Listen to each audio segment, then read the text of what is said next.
Welcome to this, our August gathering of Cloudy Nights EAA team. And today it might be an odd hour for us here in the United States or in Europe, but for Australia, it's a great hour. And for this reason, Kim, we're glad to have you on board. How are you doing this evening, Kim? I'm well, thanks, Doug. How are you? It's very Doing early. just, Good morning, doing just, I should say that. doing just fine. We're glad to have you Where's my aboard. We've also camera? got Where's my Greg there camera? as well. Greg, welcome. Can you hear me, Doug? Yes. Yeah, how are you? Good morning. Doing just fine. Now, where are you logging on from, Greg? I'm logging on, well, I'm at home at the moment, which is located on the eastern seaboard of Australia, on the Gold Coast, about 60 kilometres south of the city of Brisbane. Okay, great. Well, it's good to have you aboard. And do you want my video feed there at all? Yes, that'd be awesome. Can you see that all right? We can. It's 14 degrees here outside at the moment. I don't know what that is in Fahrenheit, sorry.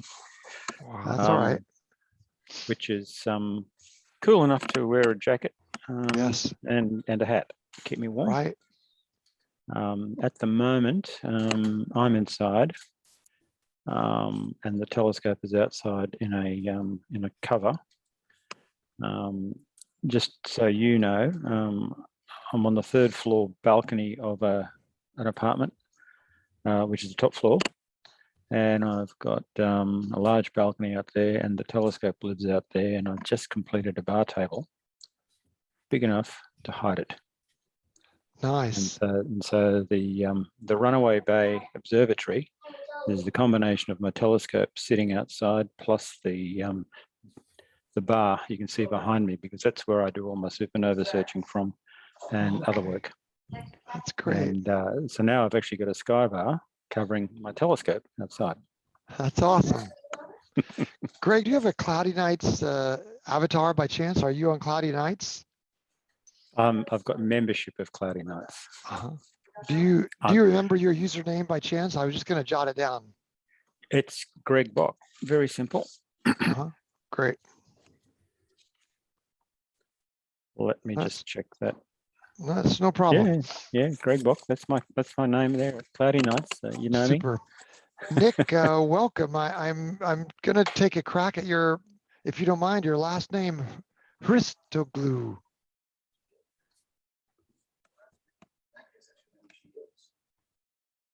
Nick, where are you logging on from?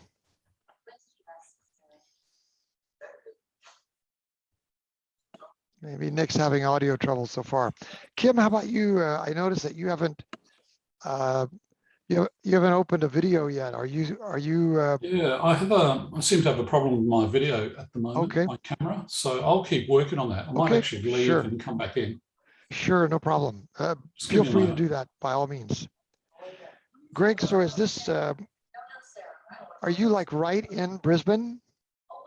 No, if you look at a map of Brisbane and take a line south of Brisbane for about 60 kilometres, you'll come to an area called the Gold Coast. Gotcha. The Gold Coast is famous for its white beach, sands, surf, and it's a major tourist destination. Nice. It's 10 kilometres south of me, which means I've got a huge light dome to the south of me, created by Surfer's Paradise. But, you know, I only live 200 metres from the surf. So yeah, that's great.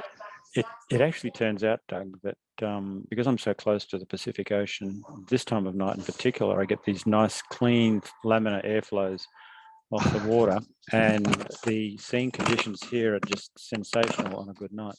Wow. And so I'm very lucky, but it is ruined by light pollution, of course. Oh. But that doesn't stop me getting supernova searching with a larger telescope than I'll be using tonight. And with supernova searching, I've discovered about 10, 11 here in the last 5 years. And I do other work for Ohio State University as well when I get the chance. Ohio State? Yeah. Yep. That's fun. Yep. Yeah. Lance, welcome. You're in Idaho, if I remember right. So this is a pretty early Yes, morning for you, Lance. can you hear me? I'm in Idaho. Yes, pretty early morning for you, Lance. Yes, well, I've been following you guys for quite a while and thought it was about time that I did my first Zoom call. So I'm just learning how to use what's on the screen right now. We're very happy to have you. You and Thank your you. yin and yang symbol. Yeah, sun and the moon, night and day. Right. Oh, gotcha. Greg, what kind of scope do you have out on your balcony? Well, tonight is a little bit different. I've got a 6-inch Newtonian. It's f4, so it's very fast. I've been taming it for the last 6 months to get the images sharp from corner to corner, which I've finally done about a month ago. And it is sitting on an EQ8, which is also covered up with my bar table. But that's just for tonight. What I was going to do is to use a 10-inch RC, which is normally there, but it developed collimation problems last time, and the mirror was flopping when I flipped from one side of the meridian to the other. So I pulled it off today, and I think I've rectified that, but I didn't have time to get it collimated. So we'll have to make do with the 6-inch and my ZWO 071 camera. No problem. Boy, it sounds like you've got a great kit there. An EQ8, that's a pretty strong mount for a 6-inch Newtonian. It is. In fact, if you go back 18 months prior to that, what was that? October 2019, I had my 14-inch Meade sitting on the EQ out. That explains it. That explains it. That's why it's there. And it was living under a PVC cover for 6 years. And that's why I decided to put a bar table over the top of it. But my 14-inch is at my dark sky site 3 hours west of here at a town called Leeburn. And that's where I do all my color imaging. But if the 14 was here, I was using that for supernova searching for the last 6 years. And I can get 18th, 19th magnitude on a good night with that telescope and camera with 30-second images. That's fantastic.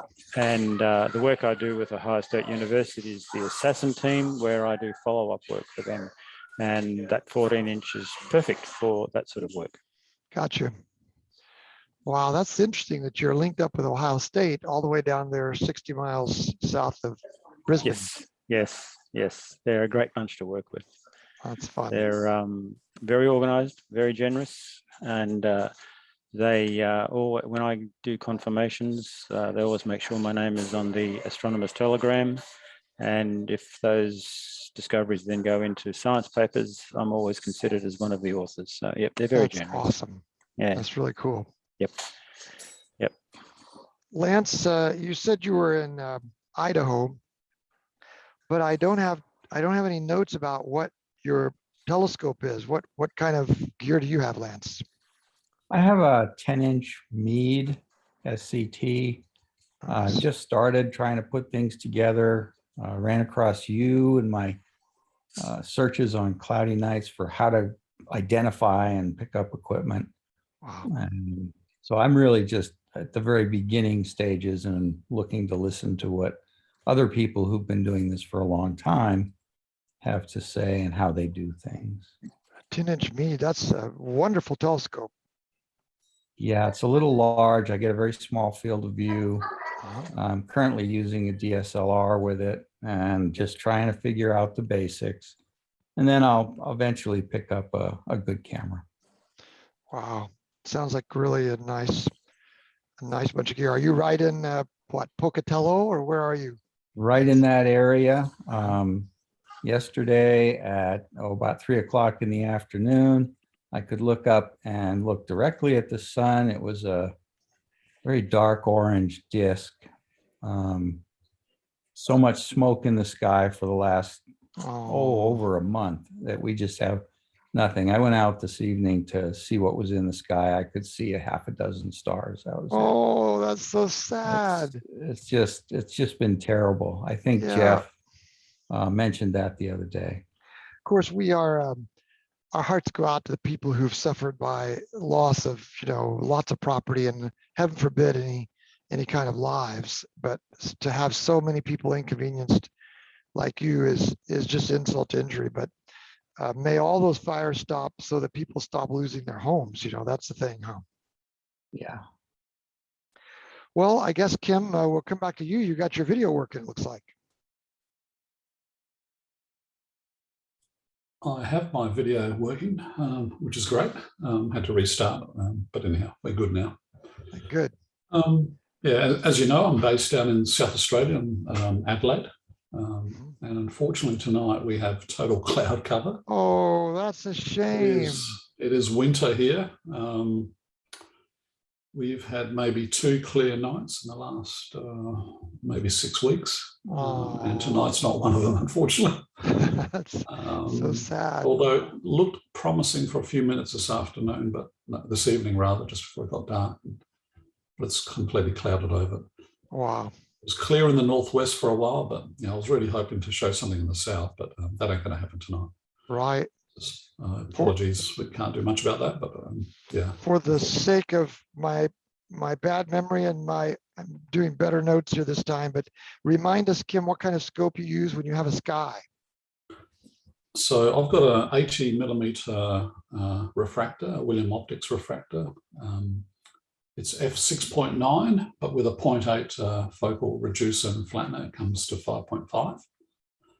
So it's okay, 80 millimeters. I'm in a Bortle 8 sky. I'm 5 kilometers from the city centre, which explains that. And I stepped outside tonight and I could see spotlights on the clouds. There's there's a large event happening in the Botanic Gardens and they're shining spotlights into the sky. Oh, let's all bow in prayer. Let's all bow in prayer. Pretty, for Kim. We're gonna have a prayer service. We're gonna have a prayer service for you, Kim. Look, we did have one clear night last Sunday, and I took I think 3 images just quickly to test some of my assumptions around how I should be imaging. So yeah, I was happy with that. Right, Brian, welcome to you. I think if I remember right, you're in Linden, Tennessee, right? Yep. Halfway between Nashville and Memphis. And that's maybe a Williams Optics behind you, but that's a 60. That's a Zenith Star 73. Okay. With a 50 millimeter. And then that's my on the table down there below me. That's my 120, the Megres. Oh, nice. 120. That's a decent size. Well done. That's almost a rare kind of bird because you don't see a lot of Megres 120s. There's a 110 that's around a lot, but the 120s I don't think they made too many of. I got lucky and got it from Steve G on the cloudy nights. He's out in Seattle. He was down his living accommodations and found its way here to Tennessee. So gotcha. Brian, whatever your normal waking time is, thanks for being with us today. Greg, let's bounce back to you real quick while you've got things going. Do you by chance have a way to show us what you're viewing? Yeah, sure. I'll share my screen for you. I hate to give up the green lava lamp, but the lava lamp back there in the background. Okay. Can you see that screen all right? Yes. There's a screen here showing the image of, just rearrange my screen, of the Prawn Nebula IC 4628 here at the moment. This is not live, is it? This is live, yes. Oh my goodness, that's now, gorgeous. Greg, you're showing a photo, mate. Sorry? You're showing a photo of the lagoon in Triffid. Am I? Yeah, you had the Prawn Nebula there for a moment, but at the moment we're seeing a still. I don't know where that's coming from because, oh, hang on. What about now? That's it. Much better. Is it? Okay. All right. Sorry. For some reason, when I move my screen, I'm just getting used to Zoom. I don't use it much. I use Teams normally.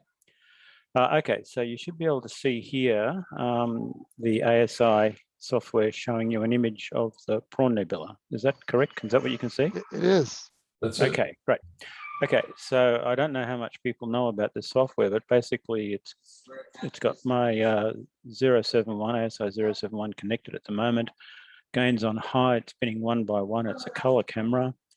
It's at -5 degrees. If I go much cooler than that, it'll dew up on me. So I'm not running it any colder than that. And this image is in ASI stack, so it's doing a live, sorry, ASI live. So it's doing live images, one every 10 seconds up here. And it has, look down the left here, the stack finish time is stacked, sorry, 82 images, ignored none. So there's a total exposure of 820 seconds so far, which is 82 frames, all stacked. And you can see the exposure down here on the lower right is showing you the status of every 10-second exposure. So is everybody seeing this? Can everybody follow it all right? Yes, it's beautiful. Okay. Now, have you guys seen the Prawn Nebula before, RC4628 image like this? I've seen it, yeah. Okay, it sails almost overhead from my latitude here on the Gold Coast. So at the moment, it's just gone through the meridian. It's just onto the western side of the Western Hemisphere. And you should be able to see the Sky X now screen on the window. You see that all right? Yes. And what you're looking at there is the Western Hemisphere. This yellow line is my horizon. My telescope can't see below that horizon, and I'll show you why in a minute. But if we orient the sky a little bit, so now what you're seeing here, that big circle is basically encircling the South Celestial Pole. The red line is the meridian between the Western Hemisphere here and the Eastern Hemisphere there. So just about 40 arc minutes, 40 minutes past the meridian is where the Prawn Nebula is at the moment. So if I just go back to that for a second. So what you're looking at here is essentially the stars in Scorpius with the Prawn Nebula here taking shape. And I can enhance that a bit. Let's see how we go. It is affected by light pollution, and because they're 10-second images, there's a lot of noise in this image. But as we speak, that's the sort of image that's building up. Did you want me to show you the arrangement out on the balcony there? Oh, that would be great. Out there. Okay, all right. That'd be Let's awesome. go out there. So what you're seeing at the moment down here on the lower right is I've got 4 cameras, and over here we should be able to see an image of the telescope inside the bar table. Can you see that all right? Yeah, now would you just for a moment, pardon me, but when you say bar table, this looks like a... I know. I'll let's see if I can, I'll do something a little bit different here. I'll do this. That's my telescope cover or my bar table. Now we understand. Just bear with me for a sec. Cass, can you turn that down a bit, please? Now, probably better off having this image first up. What you're seeing here is the couple of high-rise buildings that are basically on the beach and to my east. Can you see the big glow in the sky? That's surface paradise. Sadly. Yes, that's surface paradise to 10 kilometers to the south of me. And then you can see the palm trees in the complex next door to me. So what you're seeing here is my laptop, and my bar table is basically a big 1.6 meter square box with a bar table top that opens up. So a little bit like Thunderbirds, the telescope lives inside and the rooftop opens. Now it doesn't look like a bar table from this side, but to disguise it and make it look like a bar table, I've put shelves on the other 2 sides. So when you put the bar stools up to it, you can actually sit there and have a meal and have a drink. Because I don't want people who may object knowing there's a telescope under there, right? So everybody's got to keep it quiet. Wow, that's great. So is this a shared rooftop? Is this shared? No, this is mine. Okay. No, this is mine. They'll think you're pointing it over there to high rises if they see it, right? That's exactly right. Oh, Brian, you were on the ball. I was trying to work. Well, who's going to be up there to see it? But Brian's got it figured out. Yeah. They have telescopes pointed at him, so you know. Yeah. Now, if you guys just bear with me for a second, I'm just going to spend 5 seconds. I'm going to walk out there, open the door, and I'll turn the lights on so you can see it a little bit easier. Okay? Yeah, you Just 5 stop seconds. your exposure before. No. She's right. Okay. It looks like that little bar table or whatever that would be called, little tray table deal can roll under that little Yeah, the serving cart. Yeah, serving cart. Yeah, Serving cart. very, very clever. it is. I love when he said it looks like That's in there. Thunderbirds. Oh, yeah. Boy, look at that massive mount. Oh yeah, I could only wish I had that. Wonder what the what an EQ8 payload is. Is it Okay, so 60 pounds or? you should be able to see that. That's essentially what we're looking at. That's amazing. What's an EQ8 able to hold? Is it like 60 or 70 or 30 kilos? What do you? I look 33 kilos is what my 33 14 kilos. inch weighs. So what's that, about 70 pounds? Yeah. Now what I'll do here is I'll flick over to the internal view. And we'll just stop that. And we'll go down to about a second. So I'll just capture that now. We love it that you've got your counterweights all the way up against the tripod to balance this out. You can see that, could you? That's great. So as you can see now, we've got Jupiter rising in the background here in the east. Nice. That's the 6-inch pointing to the Prawn Nebula. And of course, the camera at the moment is looking virtually straight up the declination shaft there on the counterweights. And yes, you're right. My counterweight is normally up to here. The telescope's having a bit of a holiday. When my 14 inches on here, I've normally got about 4 of the counterweights on there. Yeah. So yeah. And one of the reasons why I thought this might be an easy target with this telescope is because when you're looking at the Prawn Nebula, it's a nice wide field, and it's normally scattered with star clusters, and there's nebulosity through there. And you can see a fair bit of noise on there at the moment because I've stretched that a fair bit. As we come down, come back a little. I wouldn't normally bother imaging this in color, by the way, from here because of the light pollution. But if I come back to here, the other thing that this provides me is a windbreak, because you can imagine I'm 3 floors up and fairly exposed. I've got a fantastic open sky apart from the palm trees here, but I also get wind. So the doors on the roof here provide me with a windshield from those directions. It looks like right now the Prawn Nebula is 52 degrees below our horizon. Right. I think I'm trying to think if this ever gets like 25 degrees up for me, and for you, it's right overhead. It's pretty well overhead at the moment. Let me just check. It's located in the where the tail of the Scorpion starts, I think. Yes. Just inside. Well, yeah. At the moment, its altitude is 70. You can see here 74 degrees. And if we zoom in, you can see, if you're not familiar with this location, you may well be familiar with the shape of Scorpius. For example, here's Antares here. You can see some of the Rho Fugus nebulosity rendered inside the sky, X. So if we follow these bright stars through Scorpion, down to where you get that backward question mark of the tail coming, that's where you'll find the Prawn Nebula here as part of a bigger complex of stars and nebulosity. I could actually slew over to show you the rest of those stars if you like, but suffice to say that basically if you're looking up at Scorpius, find where the body of the Scorpion suddenly flicks up at the start of the tail, because you can see the tail stars here, and there's IC 4628, Prawn Nebula.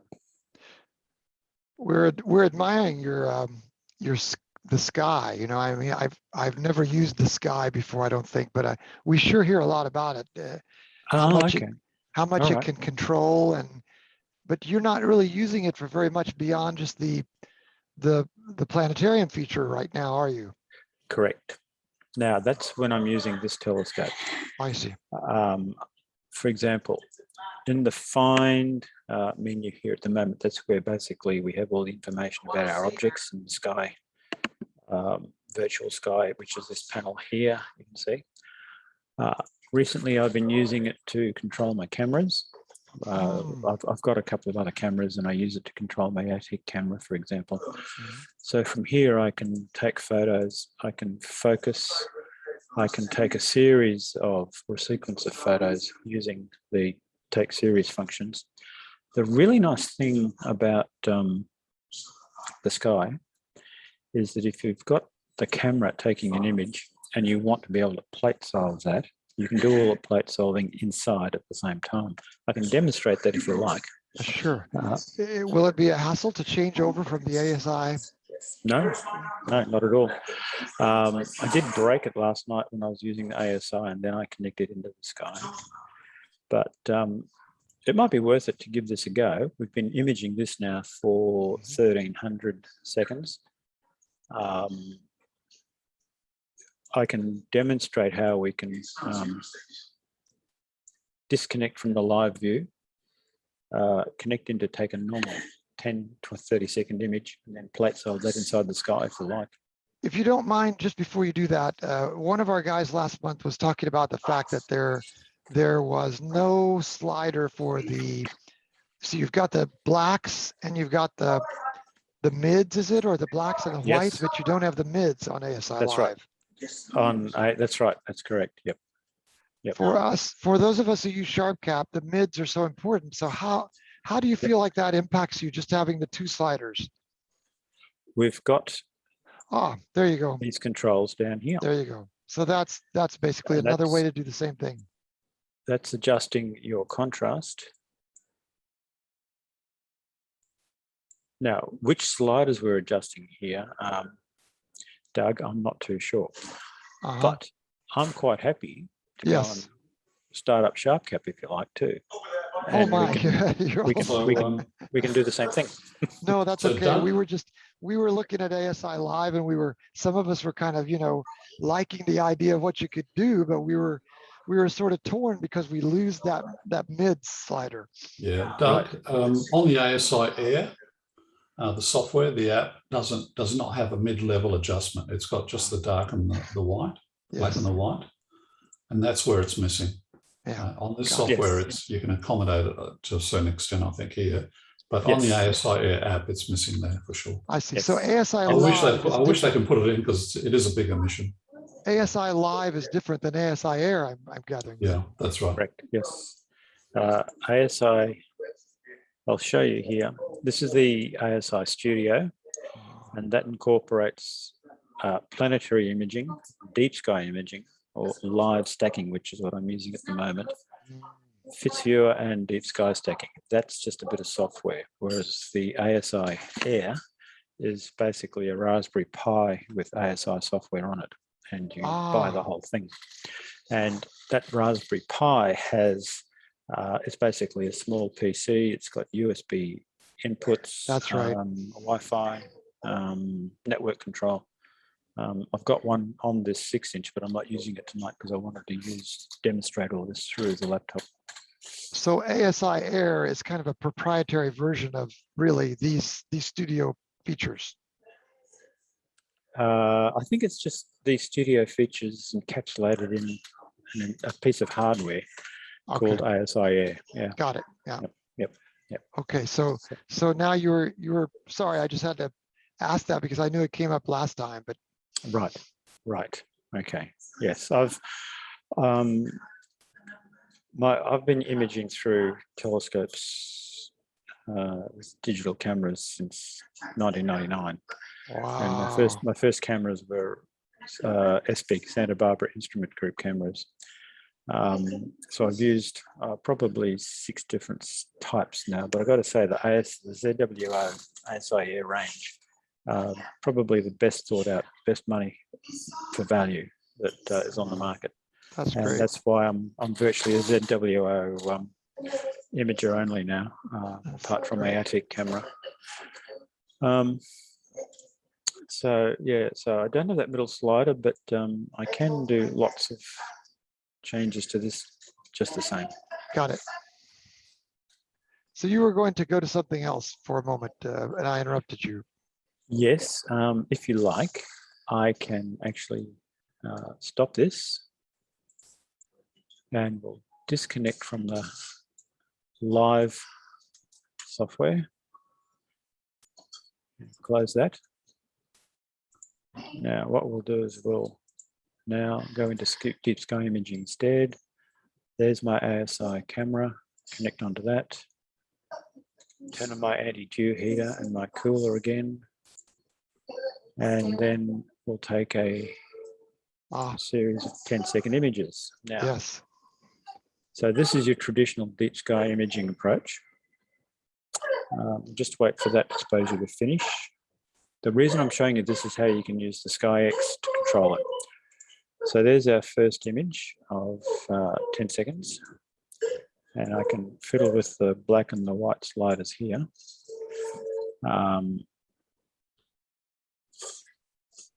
Now, to actually run up the sky, all I need to do is go back to the sky, go to camera.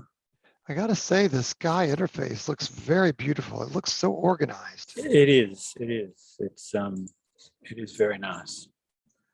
ASI camera, I just check this properties. I want my 071. So now I'm using the sky through ASCOM to connect to my ASI 071. Close that. I'll connect. So you can see now status is ready. I'll just check that my temperature is set for on -5. That's good. So now I'm basically using the SkyX to control my camera. So let's go and take a 10-second image. Color, one-shot color needs to be set to 1:1 binning. And to plate solve, I need to save it. So I'll tell it to save. So let's take that photo. And then you'll see that at the end of this 10-second image, we'll get a Fitz viewer frame up. And that will allow us to adjust the contrast and the settings on that.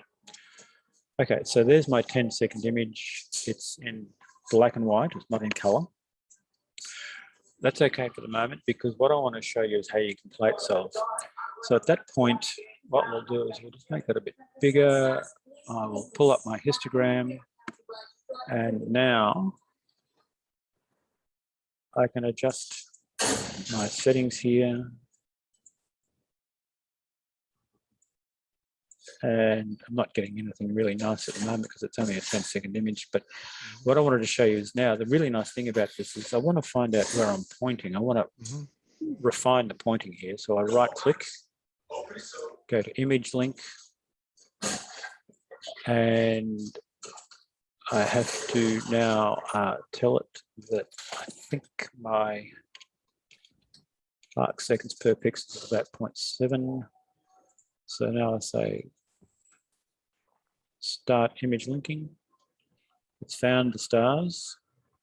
It's now going through its catalogs and it's looking to actually do a plate solve for me. It's kind of like the sky was designed by an engineer and ASI Live was designed by an observer. I think that's probably a fair comment. I don't know the background of the Bisque brothers and I don't know the background of the ASI guys, but the functionality of ASI stuff tends to be a little bit more simplified, I think. Having said that, ASI Air, if I had this image now in it taken by ASI Air, it would actually plate solve too if I ask it. Yes. So the whole process that the guys in ASI have done is just marvelous. Now that's not solving at the moment, so just bear with me for a second. No, that's fine. While you're doing that, we'll ask Noel Introduce yourself, Noel. There, where you're logging on from. Yeah, hi Doug. Coming in from Bendigo in central Victoria, in Australia, and I'm in a Bortle 4 zone, just in the outskirts of Bendigo. So we're about roughly 200 kilometres north of Melbourne. So Okay. yeah. And do you frequent cloudy nights or? On and off. When I first got into the hobby, it was a brilliant source to sort of try and come across everything. Mhm. But now that Kim's introduced me into these evenings, then I've sort of got back into it. I That's do a great. lot of EAA work with our local club. But unfortunately, I've got clouds tonight. So Oh, rats. Sorry about that. Noel, do you mind if I ask your Cloudy Nights username or avatar? Yep. Sorry, I'll just look that up. It's Oh, probably yeah. Don't worry. What kind of scope do you have, Noel? Yeah, I've actually, if you don't mind, I can share my screen because I did put some notes together. Do you mind that, Greg, if we look at his screen real quick? No, that's fine. Hang on a Okay. sec. I've got to stop sharing here somewhere. And haven't I? that'll let you work on this. But wow, Yeah, no, I've Greg, got it worked out. this is great to be able to see what you're seeing there. That's amazing. Yeah, no, I had the wrong arc seconds per pixel, so it's Oh, solving okay. now. Oh, wow. If you can see that, that's solved. So the point Yep, is that got it. that has now taken my photo and solved, and it says basically I'm spot on where I want to be. That's But great. if I wanted to synchronize the telescope now, I can just right click. I can see, no, if I wanted to say sync on that point there, I could select it, I could synchronize, and then Yep. my telescope is resynced again. Yep. Now, you wanted me to pass this over. And what I'm trying to do now is work out how to stop sharing. There's a big red button at the bottom of the screen, Greg. Yeah, which I'm not Says seeing stop at the sharing. moment. Yeah, and No I hurry. don't see that screen. I've got. No hurry. Kim, how did you contact all these folks? Do you have like this network? You've got them all networked together? Oh, yeah, I guess we've had a couple of live streaming events, and Nice. I got Noel hooked in on that, and he helped out. And Noel's actually a member of our society in South Australia. He's also a member of the Astronomical Society of Victoria. So we have good relations between the two societies. And I think Greg, we found Greg through a mutual associate who's also closely involved with the Astronomical Society of South Australia. Fun. Yeah. So we now we had another chap lined up as well from Darwin, but I only heard from him very late. Got it. Very late. Greg, I can actually help you, I think, on this end. I'll go ahead and just help you out there. And then how about Noel? There we go. Yeah. No.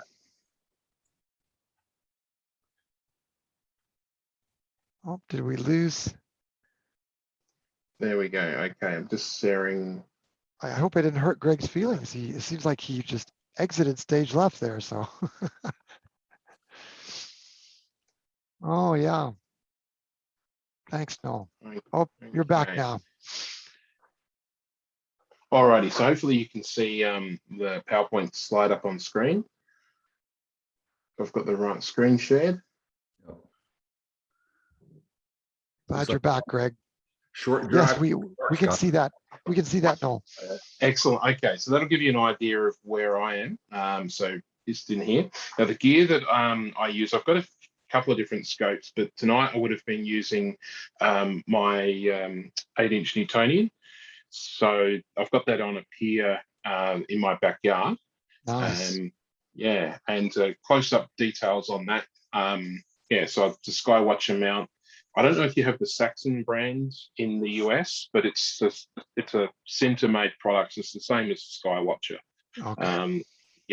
With a the Zoo ASI 533 camera, and then a whole range of accessories to get that to function. With clouds tonight, I couldn't sort of show anything, but I did find something that I did take a snapshot from a live stacking evening. that I did a while, but actually this was when I was doing one with Tim. So this Nice. this isn't like an astrophotography sort of image. This is just taken from a live stack. So this is our large Magellanic Cloud we have in the south. Wow. And we got the Tarantula Nebula just up in the bed up there. So I had something up my sleeve for tonight, just in case. Mhm. But That's great. Yeah. We don't get to see this up in the north, so thanks for letting us look at that with you. no problems at all. I'll stop the share. No, before you do, go back to your Yeah, equipment. If you don't mind, go back to Yeah. your picture of your scope again so we can just see. Yep, right there. Wow. So the rest of us are kind of looking, taking all this in. That's quite a nice setup, Noel. Yeah, thank you. It's been built up over a while. Something that's been really helpful for me is having the Pegasus Powerbox hub, because it's meant that just for cable management. And it's got a motor controller built in, so I could just use a fairly cheap stepper motor to attach to the focuser. So that was able to sort of save a bit there. And the whole big thing is, what I wanted to do is, I'll just split back to one, is I've got a little PC with a power supply there, and then I'm sitting inside. Yeah. I don't have, Looks like you're doing off-axis guiding there. Yeah, yep. So I've got a QHY camera sitting in here with an off-axis guider, and the big thing that's helped me a lot on that is using a helical focuser. Yes. So if anyone's tried off-axis guiding, I didn't want to fumble in the dark with Allen screws or hex screws adjusting prism distances. A helical focuser is the best thing. Yeah. Wow. And it looks like you use Nina.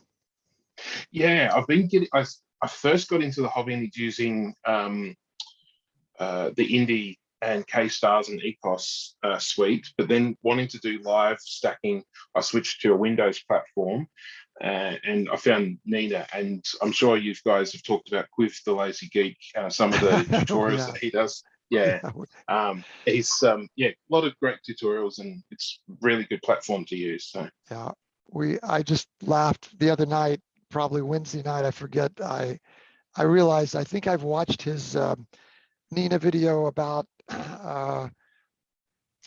which one is it I'm working on? Maybe autofocusing. I bet I can predict now the next time he breathes on that video, I think, because there's so much good stuff to learn. Absolutely. Yeah. That's kind of his forte on Nina, isn't it? It's like I think he was the one who wrote that actual component of the code. So he's really helpful. No, this is great. Now with your 8-inch, those of us who've never had that large of a Newtonian, but we hear stories about things like coma and stuff. Walk us through how much that impacts you on a regular basis. Once you get it set, you don't have to worry about it anymore. That's right. I use the coma corrector, and this is an F5 scope, so it's not as bad as the F4s, which are often used for imaging. They're, I guess, faster, so they're more popular in that regard. But the F5 is a lot more forgiving when it comes to coma. So I've not had any problems with that, with the coma corrector. Yeah. Fantastic. And just back to your image there one more time, and then is there anyone else who has a question? I don't want to. I was curious to know about your remote PC setup. I'm assuming you're using Microsoft Remote Desktop. Could you elaborate a little bit on your remote, the headless? Yeah. Yep. So because I switched to a Linux platform as well. Oh, you've got Linux. Yeah, I've got the same sort of format PC that I can just go and plug in, and I'll plug a Linux box on there as well. So I use a No Machine, which is a free. It's similar to Remote Desktop, but it's I guess because I used the Linux platform, I couldn't use Remote Desktop, so I just stuck with No Machine, so it was cross-platform. But I've also found AnyDesk, which is similar to TeamViewer, but it's been a little bit more stable for me. So yeah, but the same concept. I know someone else that uses Chrome Remote Desktop. So, but yeah, it's all the same concept. I just remote onto that machine. It can do its thing all night. And I assume you have AC power out to the pier there, or? That's right. Yeah. I'm thinking about doing basically trying to do a headless little mini PC box at my portable observatory, but I'm going to run it off of a 12 volt with an inverter though. So I was looking for something quite power efficient, you know. Yeah. Nice, very nice. It's really Yeah, cool. thank you. So does that cover up with just some kind of a scope cover deal? No? Yeah, you may have seen the Pier Motel. I think it's an idea I saw on a US person making these.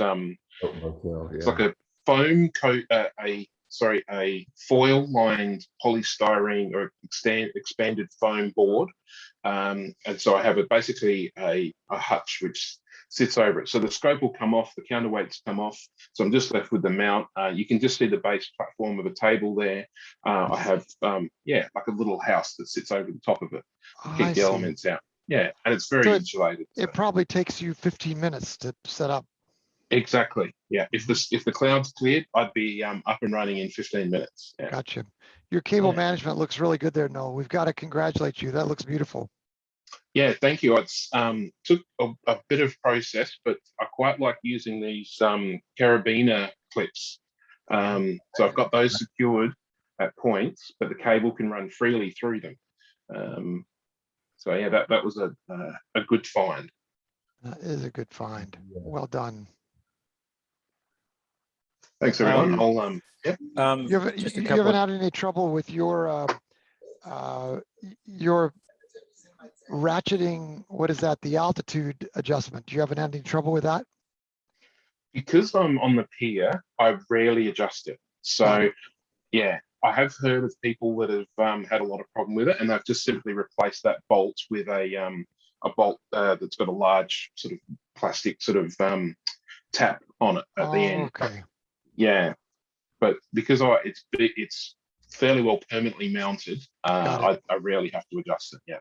Mine hasn't stripped yet, but it's just 8 months old. So anyone have any other questions for Noel before we hop over to? Yeah. I just had a couple of comments. That's all. I fully agree with Noel. A couple of things there. The helical focuser on that off-axis guider is a necessity, believe it or not. I've struggled without them before, but you put one of those on it and all of a sudden the problems just disappear.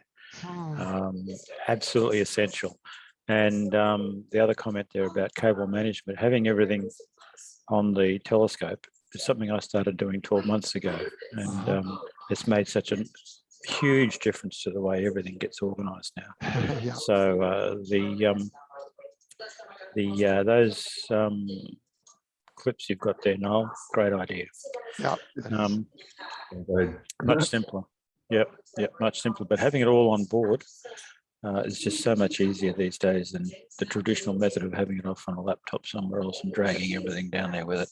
Yes. But yeah, it's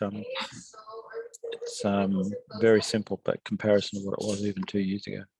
No, is that a homemade pure plates?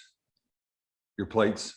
Yes, yeah, it is. I get a few comments from friends about the rat cage. I was worried about flexure. Have you experienced? Everybody talks about flexure with that, and I'm about to do a similar thing with brake rotors, and I was wondering.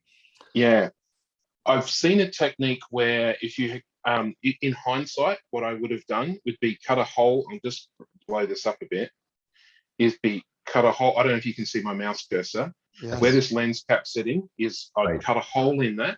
So this plate can sit flush on here, and this would insert into the pier tube itself. So that way, no bolts. So that's my hindsight on that one. What size bolts did you do for the rabbit cage? Those like I think these are 12 mil. Yeah. Okay. Looks beefy. Looks beefy it looks to me. pretty good. Yeah. I'm using the AVX. I'm going to do I found the appropriate size car brake rotors, and I'm about to fabricate something myself similar. So That's great. That's great, Brian. We're going to look forward to seeing that. Your machine shop. Well, you have to take some pictures of your machine. Wow. Yeah, that's great. One last question, Noel, before we go. Up Yeah. there in near your off-axis guider, I'm just trying to see, you've got the one dial that's, I guess, the focuser. Kind of walk us through what happens above your off-axis guider there. What are those? I've been here. Yes. Yeah, I'll just switch over to this image. This gets a little bit closer. So I've 3D printed a clamp. Now this is, I That's guess what it's, it was. yeah, essentially, it's a clamp that clamps over this section of the focuser on this side. There's a small motor coupler in here, a shaft coupler inside there, and then this clamps around the planetary gearbox, which is part of the NEMA stepper motor. Okay. Yeah. That's what we didn't recognize, because you've custom built that. Yeah, yeah. And then on the back is a small plastic box which just covers up the cable at the end of the stepper motor. And then I've got a DB9 style connector on that, which the focus motor controller plugs into. Got it. And you've got that set up so that that's ASCOM controlled. Yeah, yeah. Fortunately, using the Pegasus box here, that's all ASCOM, so I can happily sit inside and remotely focus, which is How many kilos? How many kilos do you reckon that you're controlling there? I have things come and go on it so much that I haven't actually done that. I'd guess maybe 10. Not bad. Just at a guess, yeah. Pretty lightweight considering what you can do with that scope. That's great. Anybody else have any questions for Noel before we hop over? Kim, I wondered if I know that you have clouds, but I wonder if you have anything that you've put together. You seem to always have something up your sleeve. I gave a presentation a few weeks ago. To See, I knew it. How did I know this? How did you know that?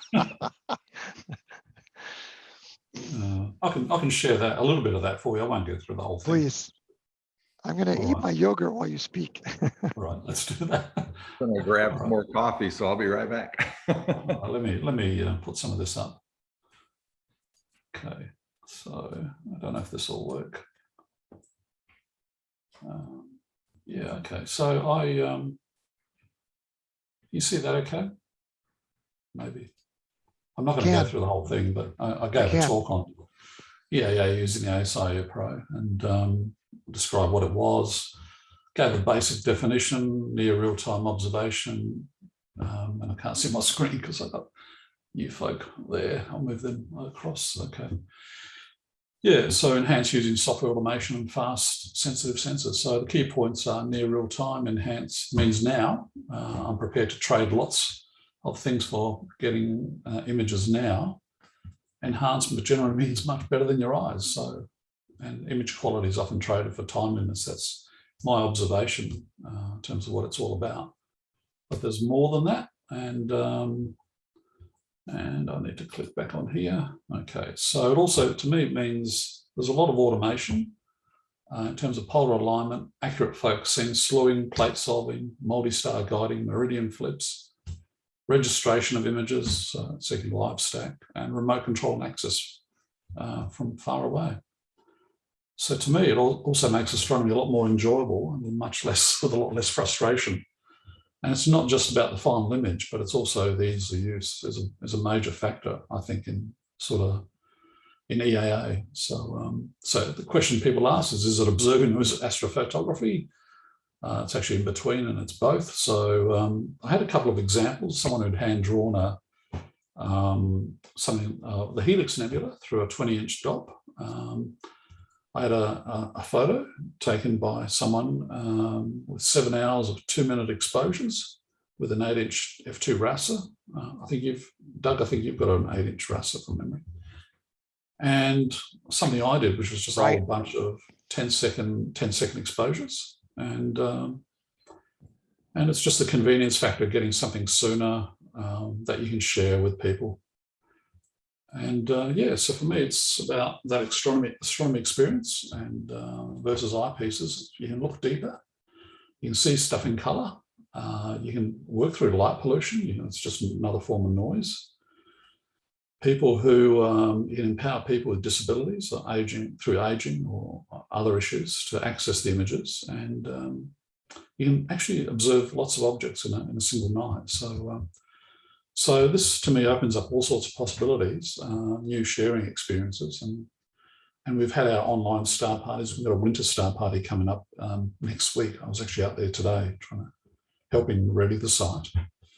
So it greatly enhances outreach, and also enables you to do live stream broadcasts. In fact, here we are now. So the conventional astronomy outreach experience can be a bit ordinary. It's been used for decades, but it can be an underwhelming experience for some people. And for other people, it's a complete non-experience. And there are other ways of doing that. So the idea is we can do something like this. We can project and share the views with lots and lots of people, and have group discussions and presentations. And how it works is you have a telescope, an imaging scope. In the case of the ASI Air, it's sent off to an iPad or iPhone. An operator controls it, and they can use a green laser pointer to point out objects in the sky at the same time. But it's connected to a digital projector, which projects onto a large screen, and you can have a presenter explaining the images as they appear. And what we found is people are fascinated by this, and they're very engaged by it. And they also want to see where the object is in the sky, where it's located in the sky, even though they can't see it. So the green laser pointer comes in very handy. But there's lots of benefits doing this for public access, public outreach, which is a big thing that we do. So yeah, we've got this winter star party, which is completely sold out now at our major observatory north of Adelaide, and we're using this technology for the first time, and that'll be next weekend. Hopefully it's not cloudy. How do you do it? Well, sorry, you're about to say something, Doug? All right, Kim, I was going to say, just quickly describe some of the best reactions you've gotten, because those projecting it to a large screen, you must get some really like, oh my God, kind of reactions from people. The thing is, we haven't actually used the large screen yet. What we've used is just showing people an iPad in a very heavily light polluted location, public location. They just cannot believe this object is in the sky, right? Right. The instant reaction is, where is it? You should have pointed out with a pointer. Right. You can't see a thing, right? And then it's give me that photo now, please. Can I get it off you now? And I said, look, it's not focused, right? It's out of focus. I said, it doesn't matter. Just airdrop it to me now, please. Right. I just want to paint it. I just think it's fantastic. I just want to paint it, take it away, right? So, okay. Right. And then that lady took it away, and half an hour later, we see these two guys running across the field saying, hey, who's took these photos? It's now on Instagram. Saying, who's took these? Are you the guys who took these? yeah, come here, have a look through the telescope, right? So, and that's part of the strategy. And I think I covered that in this presentation. I think I did. So yeah, the reaction is immediate, instant gratification, right? So how do you do it? Well, to me, it's good news. You can get everything off the shelf, right? There's no do-it-yourself necessary. You can do that. Bad news is it can be expensive, similar to astrophotography. Much easier than astrophotography due to the automation and reduced workflows. But there's no escaping the need for some perseverance, right? You've got to stick this out. There are lots of hurdles along the way, right? So you can configure this in any way you like. You can go for do your own thing or have a fully integrated system. On the left is basically a sharp cat-based universe where you got all those bits. And with the ASI Air, which is what I use, that's my scope there, a lot of those components are integrated into the ASI Air, or at least the software and the laptop and some of the other bits. But you also got these devices appearing now, like the Stellina and the EV scope, and there's at least another one that are fully automated. And it's basically the same as what I've got in the middle there, but everything, all the components that you see on the outside, the ZWO red bits, are all integrated now into one device. So commercially, these are going to have a lot of appeal to a lot of people. But yeah, I really enjoy the flexibility of the one in the middle, which is my setup. That's a little bit about the ASI. Yeah, I don't really want to go through that. It does all these wonderful things. That's my scope. Again, I use one of these Pegasus power management boxes, the power box. They're fantastic. Just for putting power to all the devices you need. And just one cable going up really from the bottom there. That's the other side of it. There's an SSD Velcro to the side. And yeah, that's much. And they're all the bits. People interested in those bits. Yep, and that's I think all I had. A bit about the camera. The 533 is a particularly nice camera given its low amp glow or 0 amp glow and low noise. Very fast data transfer. Excellent camera for beginners as a one-shot color camera. And you want to avoid that. I found this on Twitter, right? So the solution there is, and I've had cables snap literally. It usually happens the first or second night you're out, right? And yeah, this device helps a lot for managing your cables. And the Wi-Fi on the ASI is not particularly good. It's in a metal case, so it's a Faraday cage. So I've got this little TP-Link white box there that provides a much better Wi-Fi signal. So I can access it from inside the house rather than standing a few feet from it. That's all I had. There was some live demo shots there, old stuff from the past, but I won't go through that. It just shows you, just talks about the ASI Air and some of the images. And these are straight off the camera. Oh, okay, that's a single frame, Markarian's chain. And then if you take 10 of those, you wash out the noise. The satellite trail is still there. And then you just adjust the black point and you have your image. I don't do any processing on these. I can avoid it. Centaurus A, which we would have hoped to show you tonight, but the weather gods are not with us. So this one here is 4372 is a cluster, globular cluster. You can see part of the dark doodad above it, that dark band towards the upper part of the image. And these are all taken from, yeah, you can see Bortle 8 skies. This is a single shot of the Carina Nebula. Filtering? That's an LX stream filter, which is a H-alpha 03 filter. That's very good for the urban environment. And that was the final shot, which I actually did some processing on that to combine all three images. But that was taken in a Bortle 8 sky with a full moon in the sky, right? So you can do some interesting stuff. That's just a close-up of some of the features in that image. And this is in the very middle is Proxima Centauri, that little orange star. That's the star that's closest to us and closest to the sun. It's the one right there. Just a cluster there with a planetary. That's NGC 253, M42, yeah, M1. The Prawn Nebula.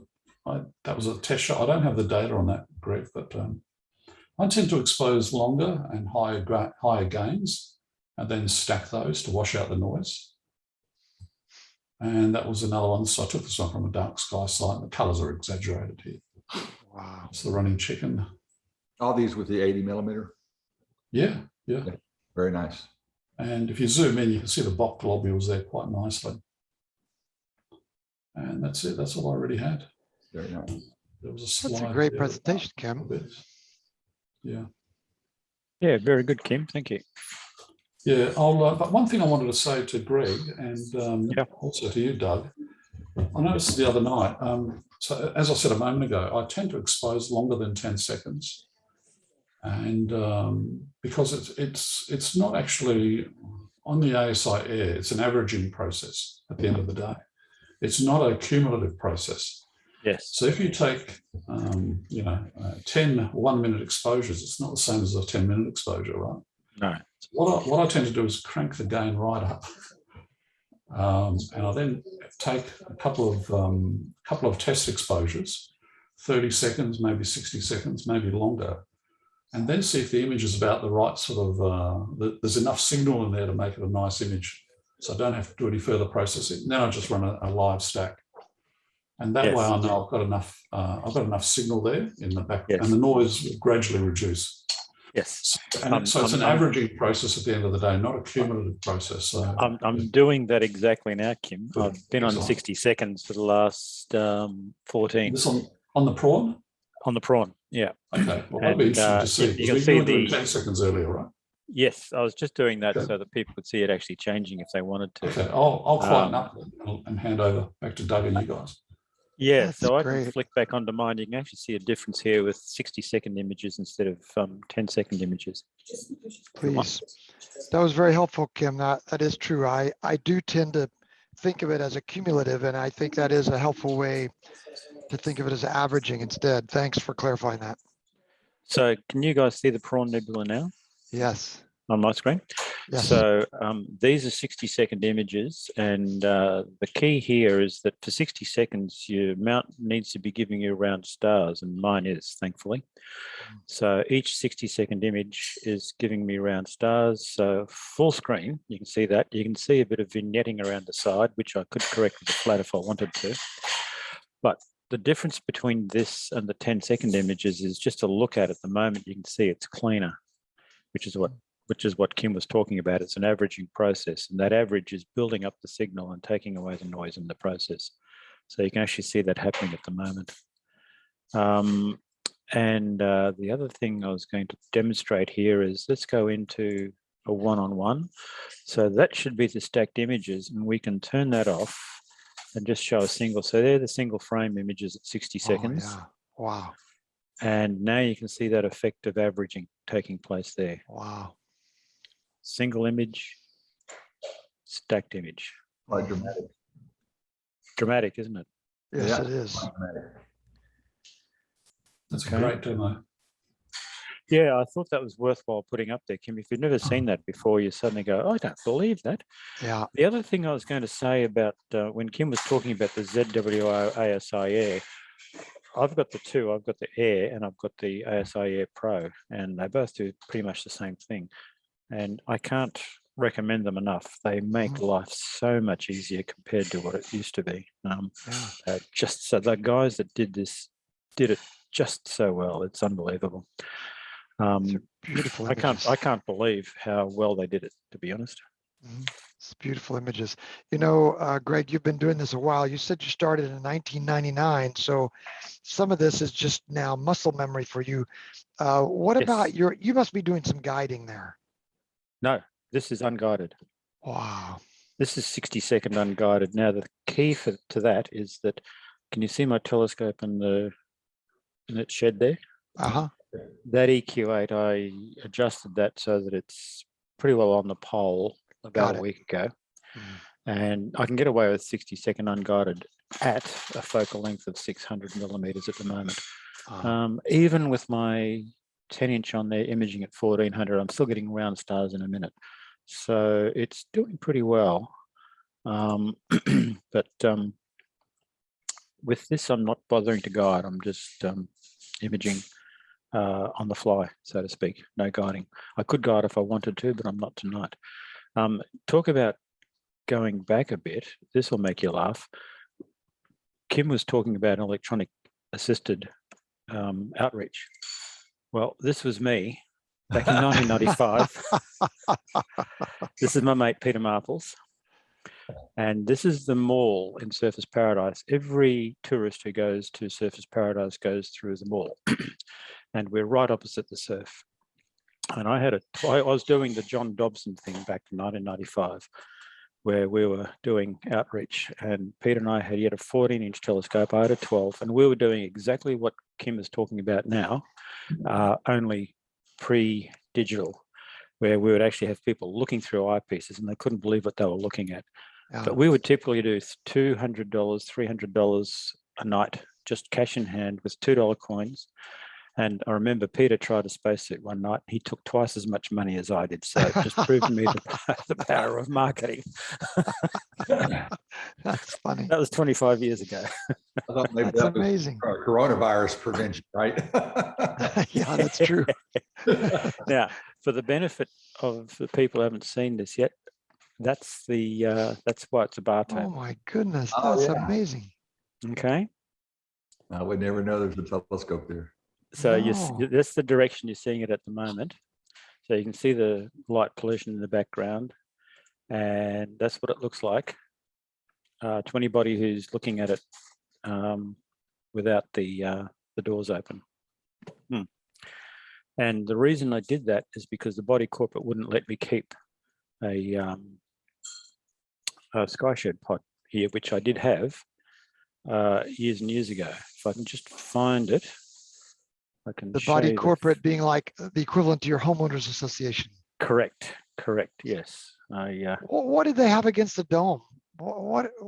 Well, some people did, and what I'm looking for is, if I can find it, you'll see it.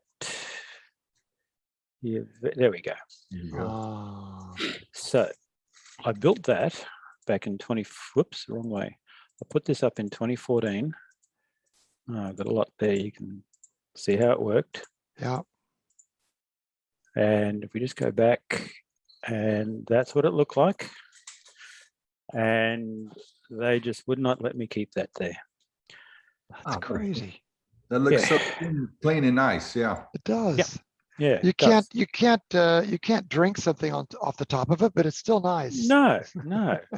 But exactly. So anyway, that is now at Leeburn, my dark sky observing site, and it's got the 14 in it. So well, you I observe up there with that. engineered everything there. Well done. Yeah, so I got a solution. You look a little bit about like Dylan McDonald inside of that. So Dylan, he lives about an hour and a half south of me. okay. He actually talked to me about, before he bought his sky shed pod, he talked to me about it, and he ended up buying one, and then he decided to put a next dome on top of it. Yes. So Dylan's just down the road from me a little bit. You're the guy he wants to be when he grows up, Greg. I don't think so. Yes, I don't think so. Jeff, I think you're in New Jersey, but we want to say welcome to you. Thanks for popping in here early on a Saturday morning.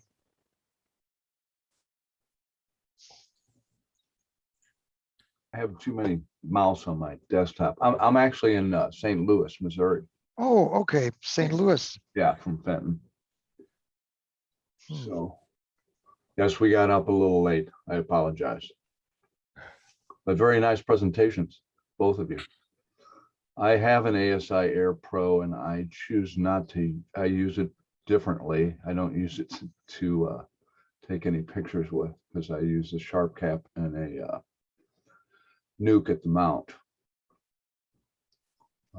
I tried the ASI Air, but I can see why I was having problems with you gentlemen explaining how you do it. It makes it clears things up a little. And there you go. I may try it, although I already have a routine. You're pretty much in a groove. Do you pronounce your last name Carpentier? Carpentier, or if you want to be French about it, you can say Carpentier. Oh, okay. But Carpentier is the Americanized version. When you go to the St. Louis Symphony, that's the pronunciation you use to, I'm sure that. If I want to be a little classy. Do you have any kind of picture or anything you want to show us, Jeff, of your setup? Or I don't actually, and I apologize for that. Oh, that's okay. I will have that next time. Okay. But you said St. Louis, Missouri. How did I ever get Fenton in here? It's Fenton. I am in Fenton. It's a suburb of St. Louis. Oh, but not New Jersey. The rumors of New Jersey were. Yeah, that's way off. I have a friend who is actually from New Jersey, but. Got it. So it's Fenton, Missouri. Got it. Correct. Yes. Jeff, what kind of scope do you use? Just tell us what yours. I use a 9 1/4 SCT, and then on top of that, I have a Stellar View Access 102 ED. It's just a doublet. Wow. On top of I use a CGX mount, and then I just have. I usually use All-Star alignment with it, and then I have the star sense on there. Uh-huh. And I have pretty good luck with that. I know a lot of people don't. I just went with Sharp Cap Pro after trying it. I did have the ASI Air Pro also. You were having a collimation issue, I think, last time we talked to you. I just was at, I wasn't really having a collimation. I was just curious how different people did it. I see. And if anybody was, had been using the new laser culmination for the Hyperstar. Got it. Because I have a Hyperstar also that I use. Oh, yeah, that's right. I forgot about that. You mentioned the Hyperstar last time. Boy, Yeah, I haven't been using it as of late because it gives pretty much the same view as the 102. Uh-huh. So once I started using the 102, I could get the two different views with the 0.7 reducer on the SCT. Do you have to set these things up manually every time, Jeff? Yes, I do. Oh, that takes about an hour, I bet. I have it down to about 30 minutes. Oh my goodness, you're If my back is feeling good. Well, I have all the cords are all in a oh, that's good. I have them wrapped in in the PEL or whatever. Yeah, that helps. 3D printed coating that goes over the top. Yeah, That helps. that braided helps keep everything nice. Cool. I have less frequency of breaking cables now. Let's just Yeah. say that. Yeah, the picture that Kim showed. Yes, I've had that twice, and I since I've wrapped everything up and got everything corrected, I've had less of that. So Thanks, Kim, for reminding us of our pain. Thanks. Well, Jeff, anything else you have you want to share tonight before we pop over to Brian? no, it's been great. I was really interested. I wanted to see the other side of the world. Yeah, well, we're seeing it full color tonight. Brian, before we jump back, I wondered if you you said you had a Zenithstar 73 and a Magres 120. Do you have any pictures or anything, or to show us of your? The Zenithstar is behind me there. Yeah. I store my equipment in a garage with a humidifier. So I kind of I'm in the middle of remodeling this garage, but I also have, that's my Spore Scientific 12-inch dot. Wow. And in the background there is the Magres 120. So I'm using, the way I've kind of got this set up is, sorry to move around. I have the scope, the tripod, it's a Burlbach Uni 18 set down low. It's on a Chi cart that I made. Gotcha. It uses retractable shop wheels. How about that? So what I've eventually evolved into here is, so I use that to roll the, so my setup routine is I dismount the scope, put it on that table. I roll the cart and the tripod out to the pad. It's a big blacktop driveway area here by my house in the country. And what I've done is I've drilled 3/8 holes in that asphalt. I take the tripod off and I set the pointy, the pegs from the tripod into those holes. And now when I do my initial polar alignment, I'm at least at good or better, right? Wow. So it takes just a couple of tweaks and a right on polar alignment and I'm ready to roll. Then I go out and I get the scope and I'm, of course I mount the scope on the tripod to do the polar alignment. But I'm using a Pegasus Powerbox Advance. And what I did is I've made I can roll this over here better. I've created a wiring harness using this loom cable. Yeah, yeah.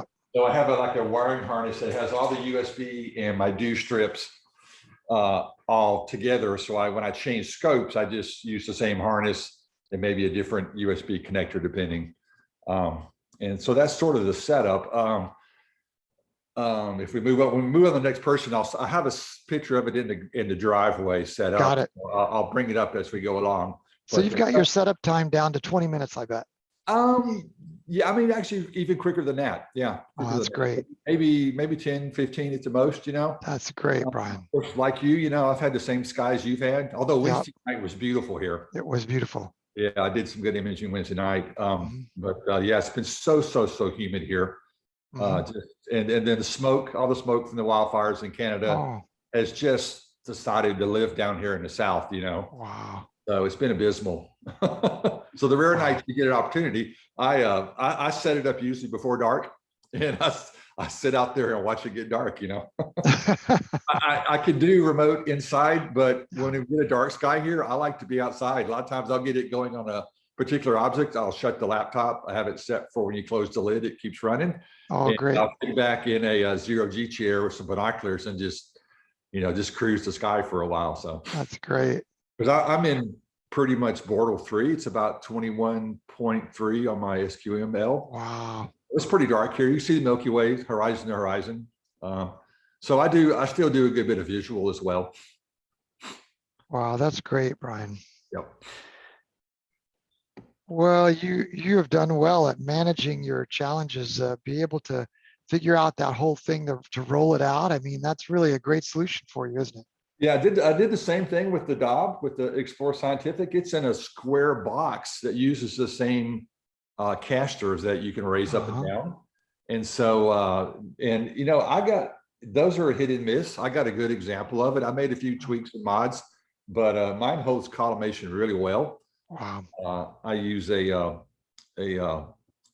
the oh gosh, the T-Blug, the Blug type collimator, and Okay.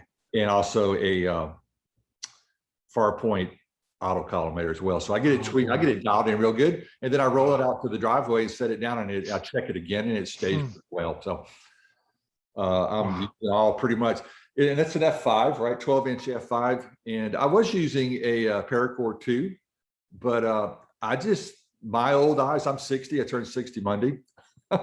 My old eyes just couldn't, I use Delos, a full set of Delos eyepieces. I couldn't see the difference with and without, so I ended up selling the Paracord and just use straight up just an eyepiece with it. So, Yeah. Or visual, sorry, we're talking about EAA, but I still do a good bit of visual, so. Yeah, that's great, Brian.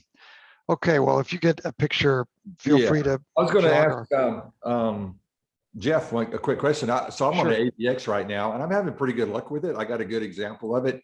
How do you like the CGX? Because I'm thinking about trying to move up in mounts, or maybe one of the Skywatchers. I don't know, but I was curious about the CGX. Yeah, I've had great luck with the CGX. Now, the story with the CGX is I kind of ran into it. There was a gentleman not too far up in Illinois, a young man who said he was having problems with it. Now, he had sent it off and had it hypertuned. So I don't know if you know about deep space. Right. That's where I got my or not, but I can't think of the guy's name right now, but I had talked to him before about different things. So the CGX was like half price of what it would be used. You know, the guy was selling it for like $1,200 is what I picked it up for. And it had been hypertuned. So I called out to DSP and checked on it. And he said, yeah, he had hypertuned it like 8 months prior. And the gentleman said he was having problems with taking up to 15-second and longer exposures with it, unguided. I got it home, set it up, and I've not really had any issues with it. Oh, that's great. I put it on a bigger tripod. I got the bigger 2.5-inch legs for it, and I mounted it on that. It's an older CG style mount tripod, so Super. it's very sturdy, and I like it a lot. Super. Over the AVX. I still have the AVX, and I use the AVX for like travel, star parties. If I decide to do any EAA, I have a severe back Mm. issue. So I don't, a lot of times I don't do a lot of EAA. I mean, I do a lot of EAA, but I don't do a lot of outreach. Sorry. Yeah, So Because there's my setup, Doug. You see it? that's awesome. Yes. So Yeah. that's pre That's right. Pegasus Power Box. The Pegasus Power Box is now mounted where the hand controller is. I don't use the hand controller, but I'll make a note with these guys with these nice Skywatcher mounts. That AVX looks like kind of tiny with that megris on top, doesn't it? Yes, it does. But it handles it. I mean, it tracks That's for great. EAA. It works beautifully. I get good pictures, even 30 seconds. You know. So, and I dabble with some guiding, but it doesn't. You know, the AVX suffers severely from backlash on deck, and Oh, Right. you know, mine does too. So I play with it, but I don't really use it that much. So Yeah, for EAA, it works fine. And I just, like you said, the backlash is really the only issue I really had with it. I have two AVXs with either one of them. So yeah. wow, you're pretty handy, I gotta say, Brian. Yeah. It looks like you're that was pretty handy. awesome. Mhm. I'm on a 50-acre farm, so I have all the tools, and you know, I did Oh, a house remodel. I just moved out here last year. Yeah. So, Mhm. that's why I'm pretty busy doing all that right now, building a big deck. But Oh, yeah, boy. so I do a lot of woodwork, you know. So, That's awesome that you but I make time. stole that idea off Cloudy Nights. It's not my own idea. So, It's awesome that you make time for us here to come together for the you community know, in the middle. Doug, this is as addicting as doing it. I like talking to everybody and meeting the people. So I've learned a lot the few sessions I've joined so Well, far. it's really nice. Your wire harness really does look good, Yeah. Brian.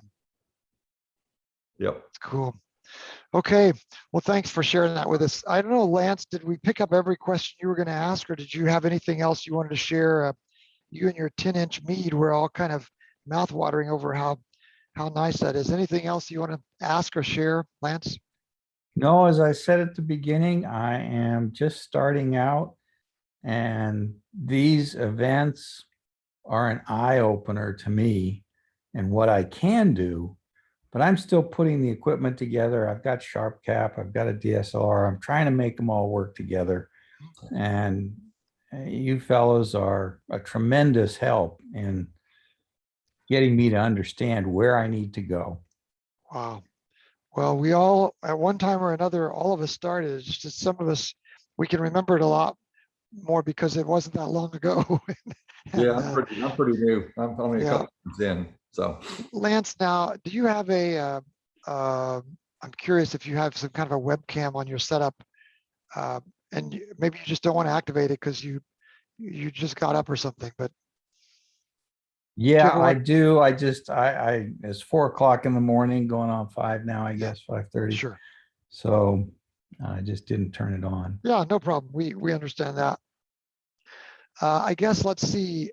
On my end, I think you guys probably hear my ranting about trying to get my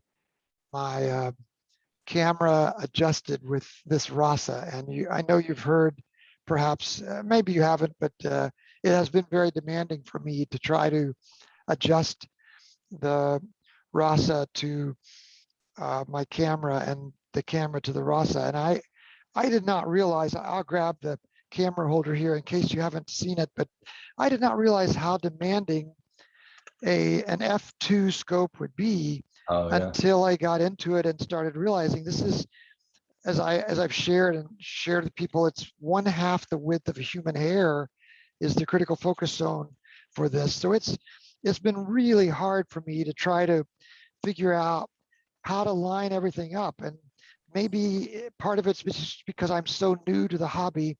I just didn't know. And I've actually said to some people, I think this should be illegal to buy a RASA when you've only got 2 months of experience. But this is the 2600 that I've been using. And this is this camera holder that this guy has engineered and is about ready to put on the market.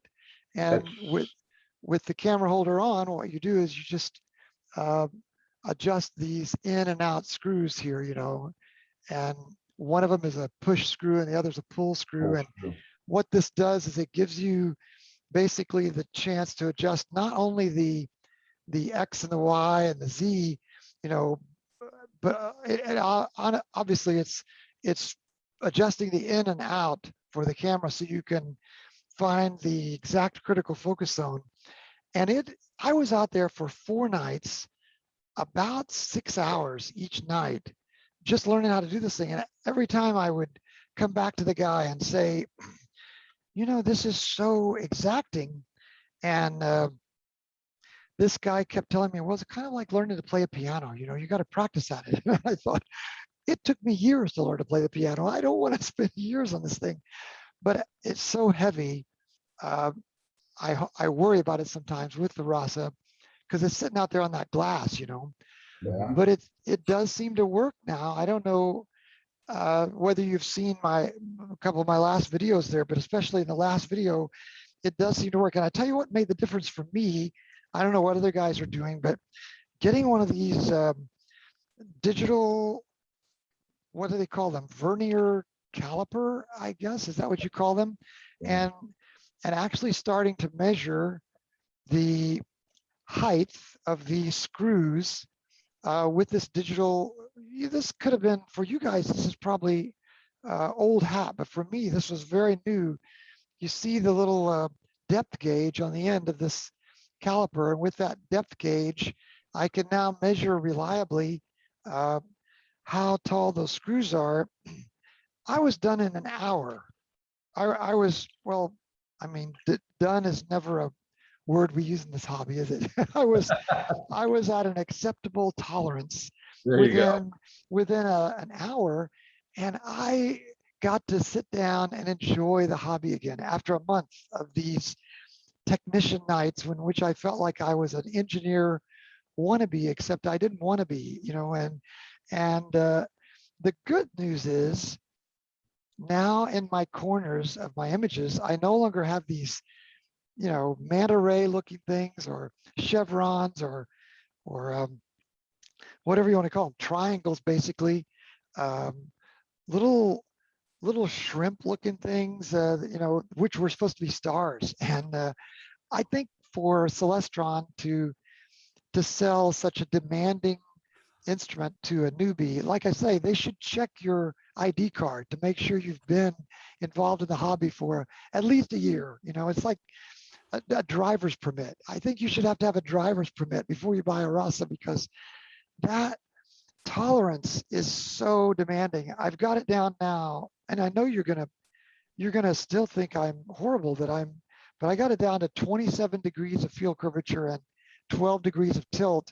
And you're going to think, Doug, that's horrible. But boy, for me, I'm loving it. And that is close enough now that in the corners, even with this 2600, which is a huge amount of megapixels, finally in the corners, they look like stars again. And so I'm a happy camper again. That's the rabbit trail I've been on basically ever since our last meeting. The whole time I've been working on this, and just Wednesday night, my first time to observe again. I had nearly forgotten how fun it was. So that's what I've been working on. The other thing I'm working on is at the organization where I observe. It's a 61-acre campus, and it's a nice place on the outskirts of Louisville, Kentucky. Here we have about maybe Bortle 5, possibly Bortle 6 guys there. It's not terrible though. After I've seen some of you guys and your battles, I'm not going to complain at Bortle 6, but the IT guy is my friend, and he's just last night is working on his 3rd bid for putting fiber back to another building that we have. And he's been really nice to me. He's going to run fiber to the site where I want to build an observatory. And so now I've been shopping and just ordered yesterday the device that'll let me send all this stuff over fiber to where that observatory will be. And then I'll be able to operate from the lower level of our main building. And you can seat about 100 people in there with giant, you know, giant flat screen TV on the wall, and the ability to also project in other spots. It'll make a great spot for outreach for people who want to come to the site, but it's also going to mean that I'll be able to do the live streaming from there regularly. And this whole fiber thing is interesting. You can go out to 200 meters. So, you know, what is that, 600 and some feet away from the observatory site. So I'm just in the beginning stages of this. I don't know what the observatory will be like. I just, one thing at a time, I'm worried about getting the fiber set there first, and he's going to set up the power for me there too. So pretty soon I'll be able to take my hour to an hour and a half setup time down to a little bit less than that with an observatory. I'll be able to go out and essentially, power things up and make sure everything's with the, I don't know whether it'll be a roll-off roof or the dome with the slot. I don't know what it'll be, but that's kind of a long-term goal. But still, I'm really happy right now with the Cat 7 cable with 100 meters, I guess it is, of Cat 7. Right now, I think I'm using 200 feet of Cat 7 cable right now with a different device. And that's got the I'm able to set the scope up out in the field, but it's setting it up from scratch every time. And you guys remember that before you got your permanent setup arranged. You remember what that's like. It's like you set up for an hour in order to observe for 2 or 3 hours, and then tear down in 30 or 40 minutes. It's going to be a while before I get that remedied. I think the winter time was more difficult than during the nicer weather. You pretty much have to wear gloves because you guys remember what that was like. Here we get lots of 20 degree winter days, and your fingers are just at the point that if you don't wear gloves, you feel like frostbite is imminent, for these hour-long setups. And it's just that part's no fun. But Wednesday night helped me because I was able to actually see things again and enjoy things again. So that's right. Doug, now that you've got that dialed in, have you brought us some more cloudy, smoky nights? Is that what you're doing? Yeah, I'm the one. I hope not. Yeah, it is a lot of fun. He's going to put it on the market, and it's called Octopi Astro. His name is Keith. He's going to put it on the market, and you know what he does? He prints out all of the digits of pi. So he's making a play on words, octopi. So it's 3.14159.265, and I'll stop there. But he's a nice guy, and he saw, of course, I made chart after chart of all the measurements I was taking back when I was just trying to do this by feel until I got the caliper. I made chart after chart, and I think he felt sorry for me. So I think finally he has said, if I do hang on to this, and obviously I'm going to hang on to this, he's not going to charge me for these parts. And then he's improved the design in the process of talking with me two or three times. He's improved the design, and he's made it so you can put filters in it now, which I'm not interested in anyway. So I don't care, that he's improved it past my version, but I don't know what he'll charge for that. It could be $600 he could charge for all I know, but it's imminent. He's making 10 of them. He's going to get 10 of them ready and then put it on the market. So I also think that's been fun for me to be involved in this. And I've given him feedback. For instance, look at the way it exposes the sensor on this. What is this, a $2,000 camera? I told him, with your equipment, you can't put any lens cap on this anymore. So I said, can you make us some kind of a plate that screws in there so it sort of mimics the experience of the ZWO, that nice ZWO lens cap it's very addicting to have that beautiful machined aluminum with the rubber O-ring gasket on there. And so he has developed now a plug that screws in here that has his big Octopi logo on here now. And so I think he is going to send me one of those so I can finally have a way to put a lens cap on this thing. I had a question, Doug. Yep, sure. So with the RASA, and you may have covered this last time, and I don't remember. There is no adjustment with the camera as far as your. I mean, like with the Hyperstar, there's in and out. Of course, normally it's all the way in as far as anything goes. But I mean, they do have a setup you can go through. It makes me feel like with the RASA, honestly, Jeff, it makes me feel like that somebody like David Rowe designed this beautiful high precision instrument, And then he said, okay, you guys can work out the way to fasten the camera. And then they brought in some guys that had never done astronomy to design the equipment to fasten the camera, I think, because it's kind of flimsy and tinny. And you kind of almost have to take the camera off to adjust it. Well, then when you put the camera back on, everything's changed every time. So, Right, because you've changed the image. exactly. That's the problem is the slightest thing in that changes that Yeah, image train. that's right. If you're talking about the thickness of a human hair, well, half the thickness of human hair, every time you screw that out and make the adjustment, you put it back on and none of those adjustments apply, and you can't really see the adjustment that you're making on the fly. So no, to be honest, in my book, I would have to say it's really not very well designed to make those level of precision adjustments. Because with the Hyperstar, I obviously have to take it off to store the scope unless I Yeah. leave everything up. Yep. And that's the nice thing is that's one of the reasons why I don't use the Hyperstar a lot, even though it does allow me the F2, Yeah, is that I can leave, basically I leave most of the image train on, and the only Yeah. thing I have to do is screw the camera on, and it very little changes in that Yeah. amount of focus. I mean, it's fine adjustments still, but I'm back on very, very quickly. It doesn't take Yep. me too long to culminate and check things out. right. So This is not really, and they don't give you much instruction. They don't provide any kind of, video about it. And so for an amateur, you got to remember, I just started in late December. So Right. I've only got 7 or 8 months in this. And for an amateur, I'm just not schooled on how to do that. you've come a long way, my friend. Oh, I don't know if that's true or not. Now on the 2600, they do give you a tilt plate, to be fair. Right, But right, again, right.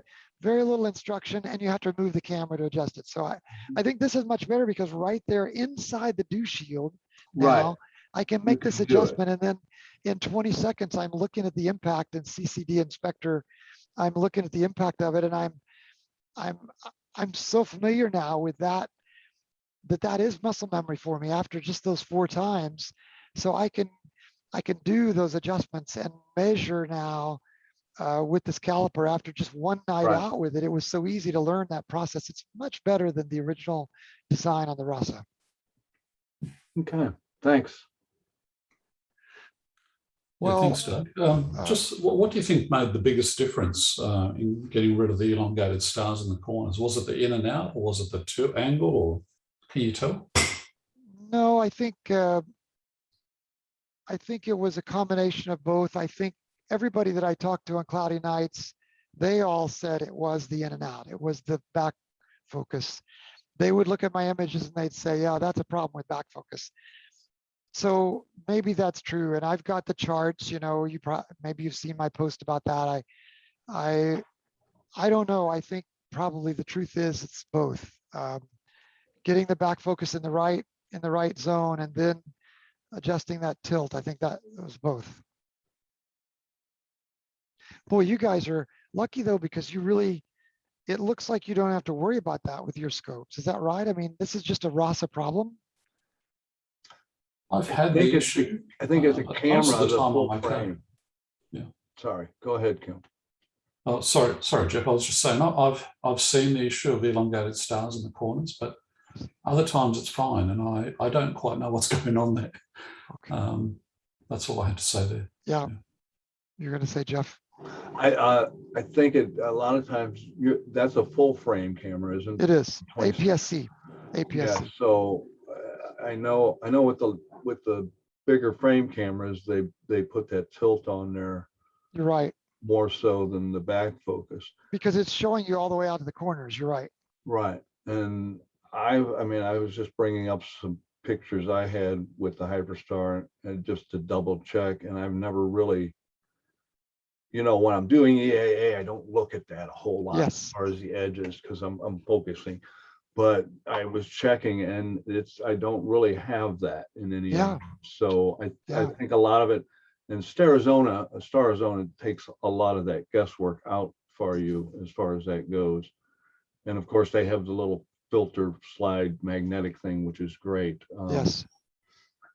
But like I said, it's just so much setup with, to get but the F2 is great when I want to take some real quick, large wide field stuff. It Right. is awesome with either the 533 or the 294. You're right, though, Jeff. You've hit the nail on the head. I had a 183 before this, and it just never dawned on me that I should have to adjust anything. And I know all this time it was bound to be similarly warped, but the 183 was cropping in on the center of the image, and I wasn't seeing the edges, really, to be honest. So correct, and that's I think that's from what I've read and what I understand. I think that's where that tilt comes more into play than it does on the smaller frame cameras. Greg, I wonder if we could come back to you, and would you just say a word about what you're doing when you search for, did you say you're searching for supernovae? Is that what you're doing?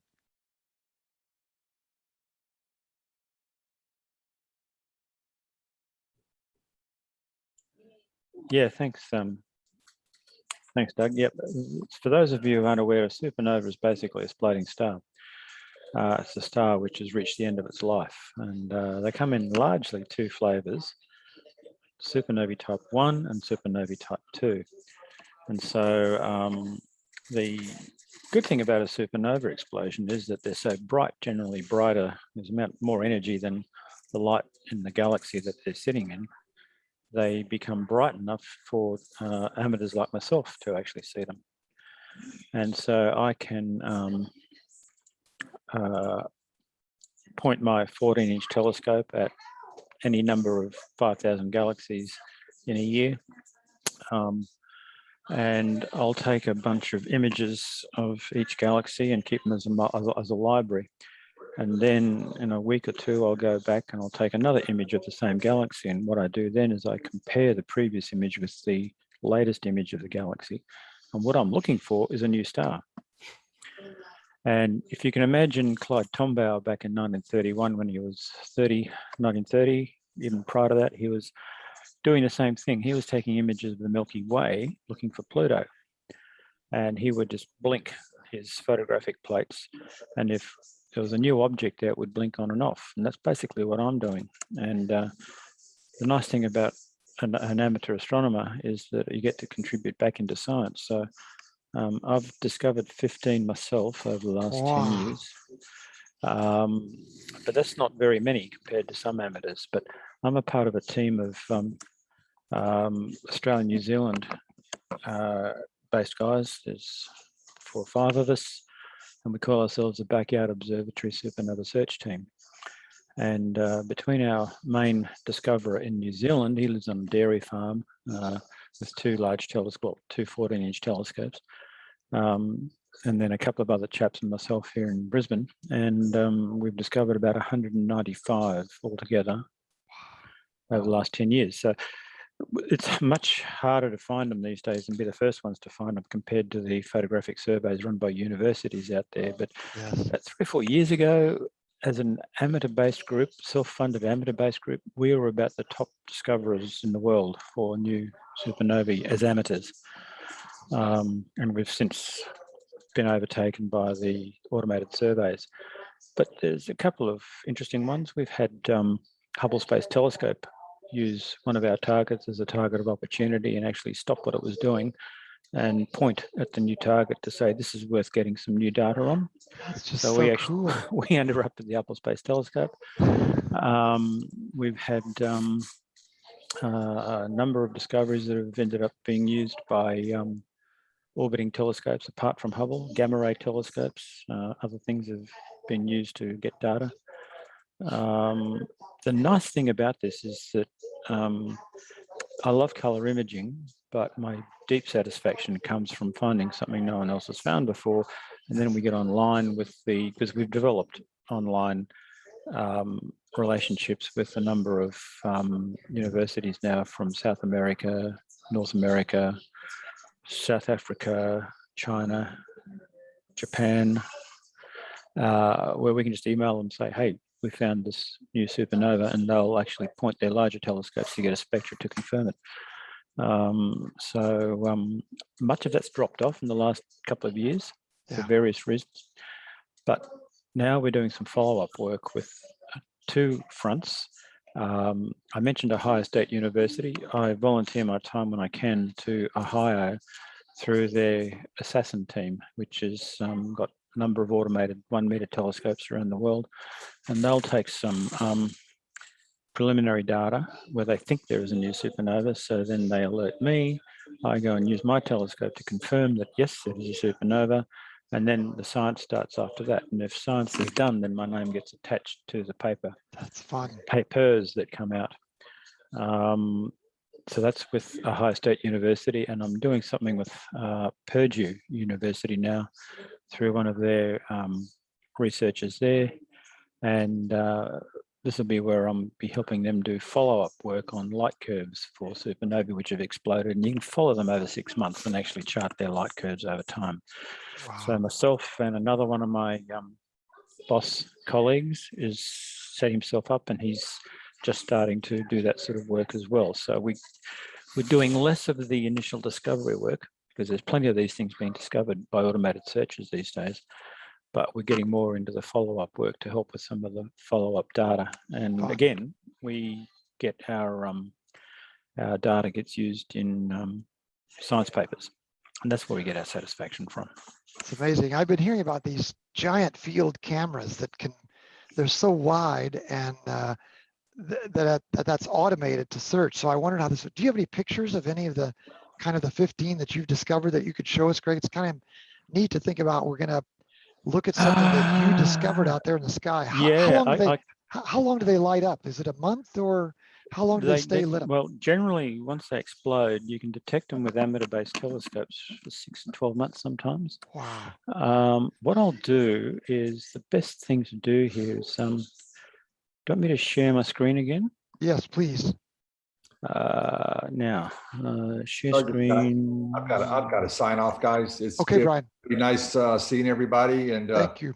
y'all have a great evening and a great day. Okay. Thank you for being here. It's good to see you, Brian. You also, Brian. Nice to meet you.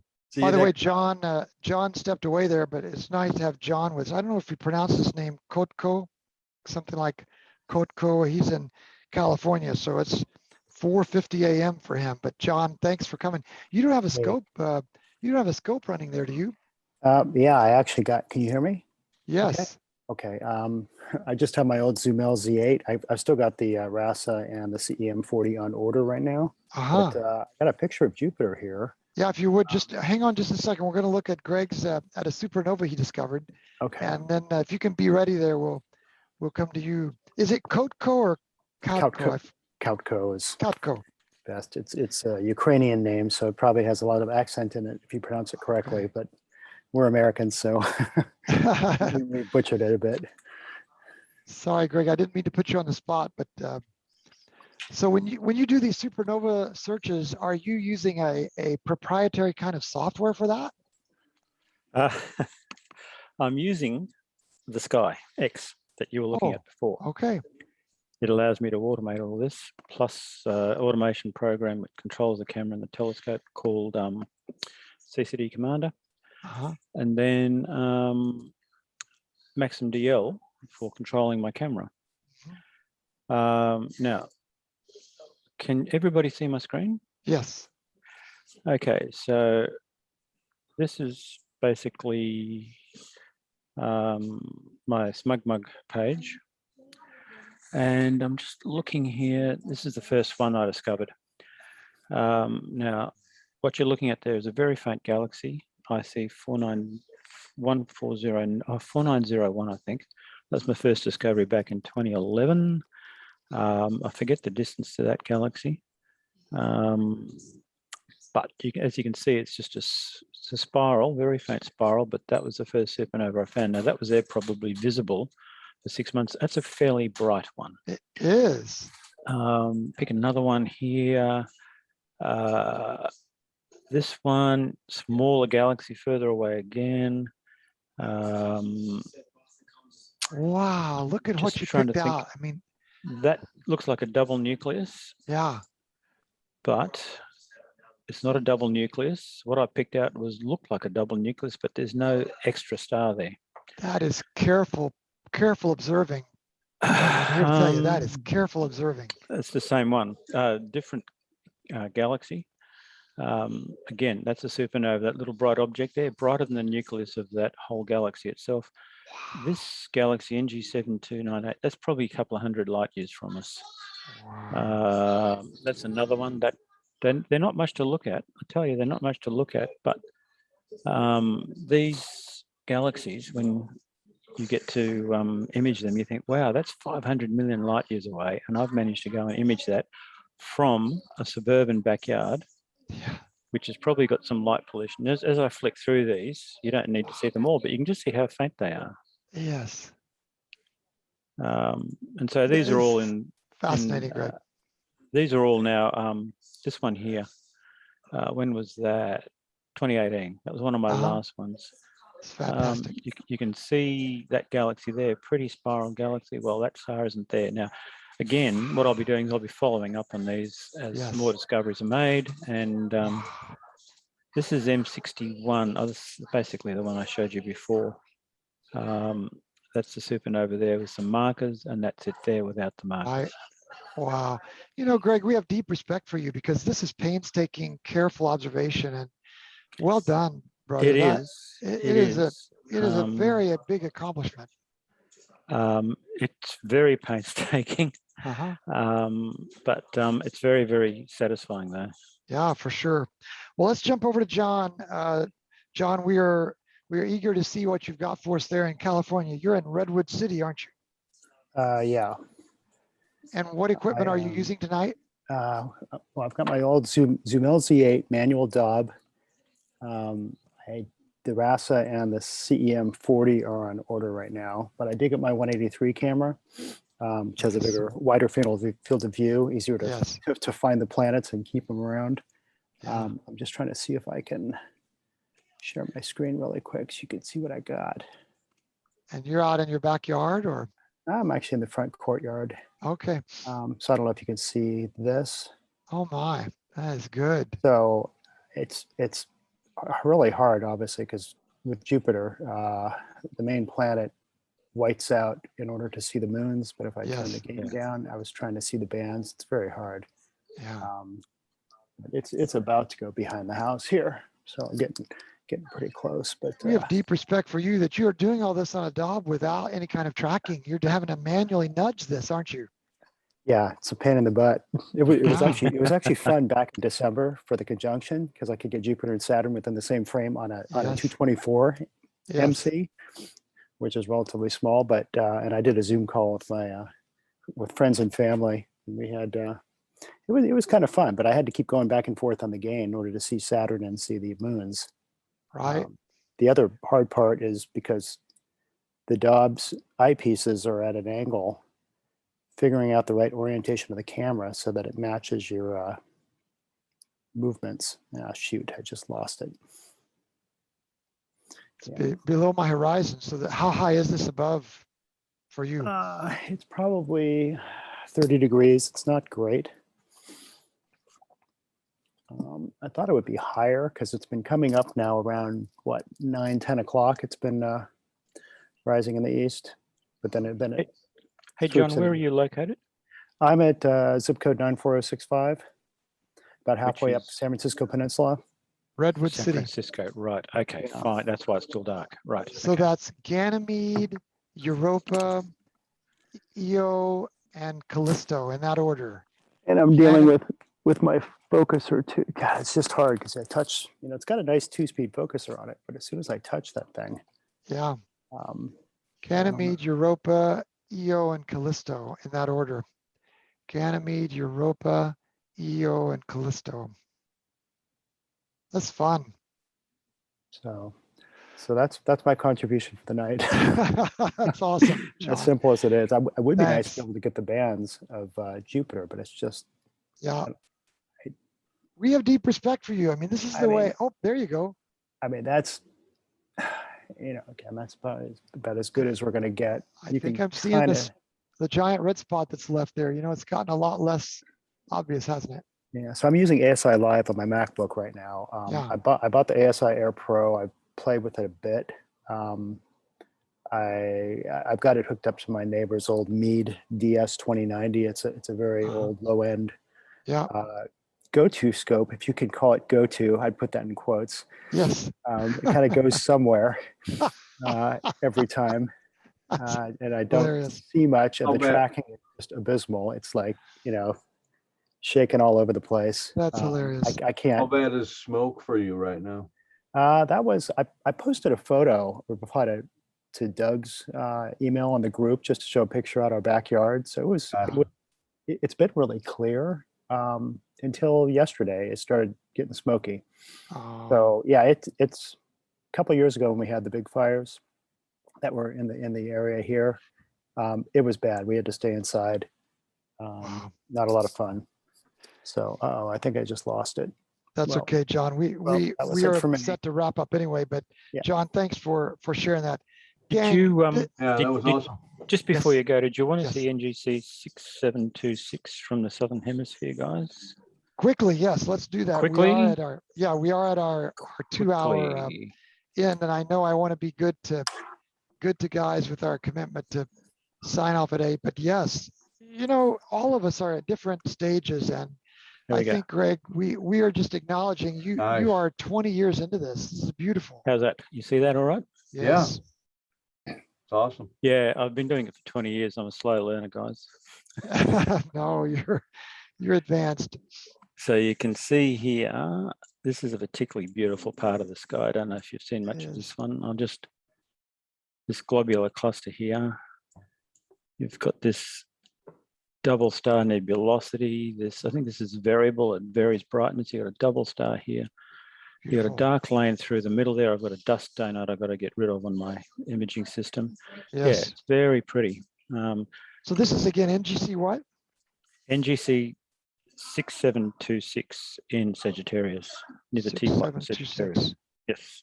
Okay. Which, if we look here, it's virtually overhead again. I don't know if you can recognize the teapot here.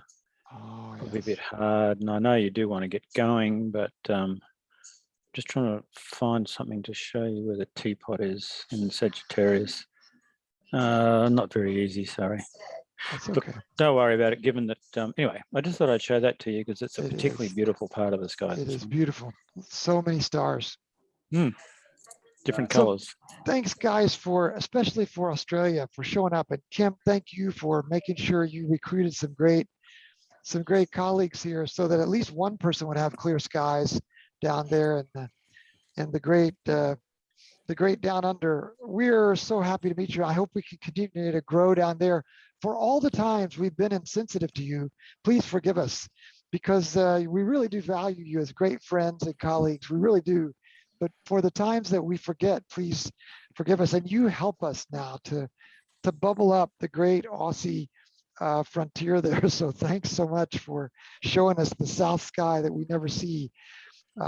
Thanks to all of you for getting up at odd hours and setting your alarms and making arrangements to be here. And for those of you watching this via video, we hope you'll show up next time. I think we're starting to dialogue with Europe, and one of the dates that we're just starting to look at, in case you'd like to kind of pencil it in at least, is Saturday, September 4th. It would be kind of in the new moon kind of zone. And for Eastern time, US, it would be around 5:30. And for Europe, that would be somewhere in the 9:30 to 10:30. So they'd have good astronomical darkness there. So that's at least what we're looking at for our next gathering. And we'll post that as soon as we can confirm that with some of our guys in places like Germany and Belgium and other spots, Spain and Portugal, where we have European observers.